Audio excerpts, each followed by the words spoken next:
One of the biggest concerns that we have from people in the workplace is, how do I give feedback? How do I coach people in a way that they receive it and actually do something with it? You're gonna see on the screen a coaching model. This is something I personally developed. I've got it in one slide for you, not a full 500-page book, but one slide. And I promise you, if you practice this, people will receive your feedback and they may actually do something with it. So, first step is I'm going to approach people. You're gonna see on the screen, I'm gonna approach people, I'm gonna share specifics based on either perceptions or facts. And we're gonna use something called non-defensive communication that we just talked about on the previous slide. So I'm gonna approach Rich, and I'm gonna go up to Rich and I'm gonna say, Rich, I noticed that in my presentation yesterday that your comment about my new idea was that it will never work here. And I'm curious, where did that come from and what were your concerns? So I've actually done the first two steps. I've approached him in a non-defensive way. I haven't blamed him. I haven't pointed fingers. I've simply said, I noticed in the meeting yesterday, and what did you mean by that? What can you tell me about that? What were your concerns?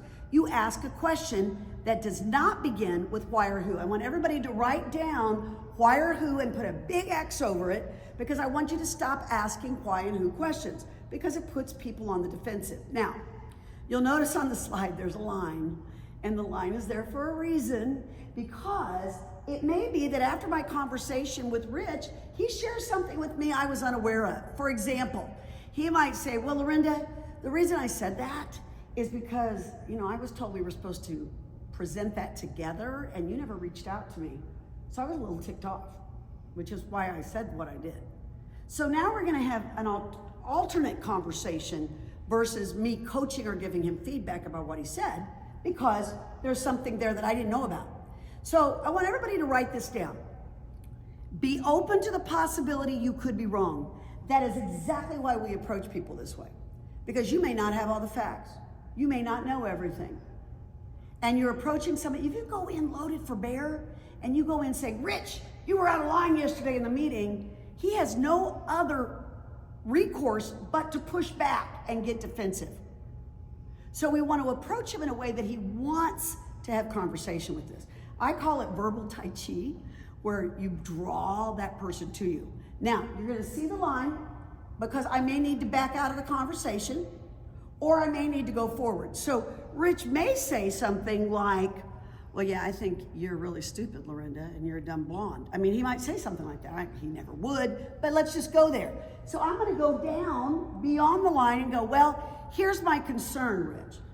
That when we're interacting as a team and those kinds of things are said, my concern is it gives a message to the rest of the team that you and I don't get along.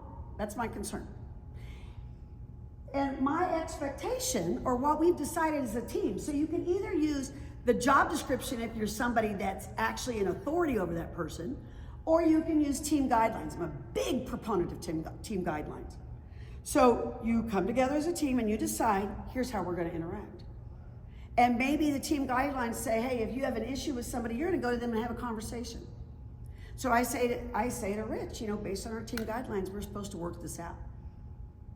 And then, so what steps are you willing to take going forward, Rich, so this doesn't happen again? So you and I are on the same page. And then we have a conversation about what we're gonna do differently. Now, here's what I wanna say to Rich really bad. I wanna say, well, Rich, were your fingers broken? Were you not able to text me or call me and say, hey, we were supposed to work on that together? What was the deal? Now that's what I wanna say, but please understand, there's the land of want to, and there's the land of need to. Need to is where we're gonna make our home. Want to is our vacation spot. We don't get to do that very often, and only with people that we're closest to. So I might wanna give him a piece of my mind, but I know that in order to keep that team operating effectively, here's how I need to approach Rich. Then we agree on, well, here's our next steps. And we may or may not need to revisit this in 2 weeks. Probably if I'm not Rich's boss, I'm not gonna do that. But I might follow up. I might say, Rich, I noticed that, our conversations are a lot more positive, and I appreciate the effort you're putting into it. Everybody enjoys affirmation and encouragement.